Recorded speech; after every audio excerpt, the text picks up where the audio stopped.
Welcome to the kitchen, everybody. This is my very most favorite soup of all time, and it's so easy to make from scratch. I, of course, went out to the Garden of Smiths and picked these very ripe, delicious tomatoes, and I'm going to add them whole right into the blender here. And that's the start of our tomato soup, and that is just the easiest part about it. Some of these tomatoes are really big, so I'm going to cut them up into some smaller pieces. I mean, look at that big one. Wow. So we'll cut that off, and I'm just cutting out the stem, just that hard part that's in there. If you're using smaller tomatoes, you don't need to. Now, once you get the tomatoes into there, I'll add in some of the seasoning. I'll add in some of the flour because I want it to thicken up once it's into there. And that's literally all. You can add in a chicken bouillon cube if you want to.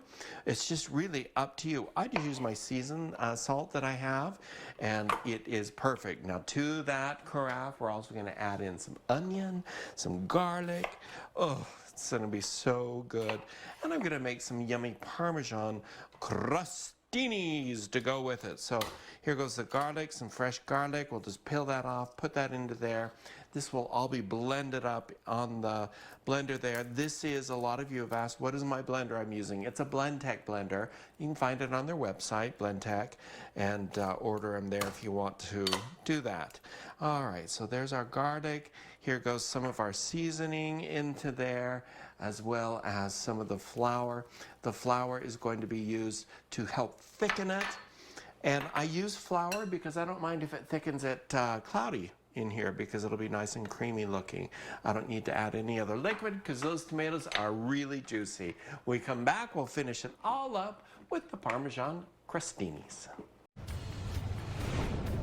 Welcome back to where it's fall tomato soup. No preservatives, no additives, fresh tomatoes. Oh my word, this smells and looks amazing. The soup is ready, the crostinis are ready, but I want to show you how simple it is to make these crostinis. So this is just a baguette that I've cut on an angle. You're going to put them onto a baking sheet. Take some shredded Parmesan cheese or any cheese to your liking, and then you're just going to sprinkle that on top of it.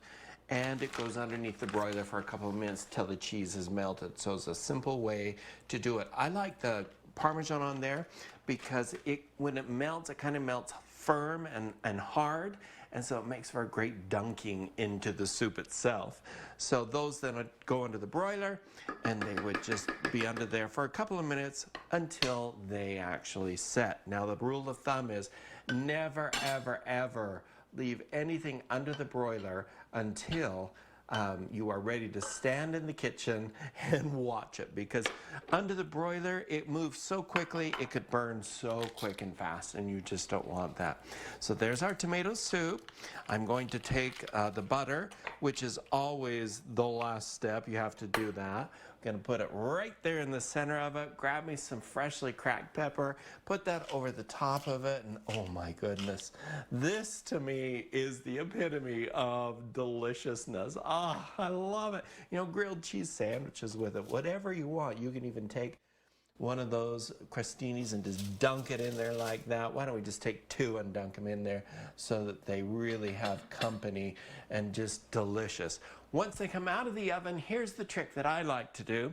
I actually like to take steak seasoning and sprinkle it on it, or you can sprinkle it on before. Either way, head on over to cookingwithchefbryan.com or KUTV.com for the recipe.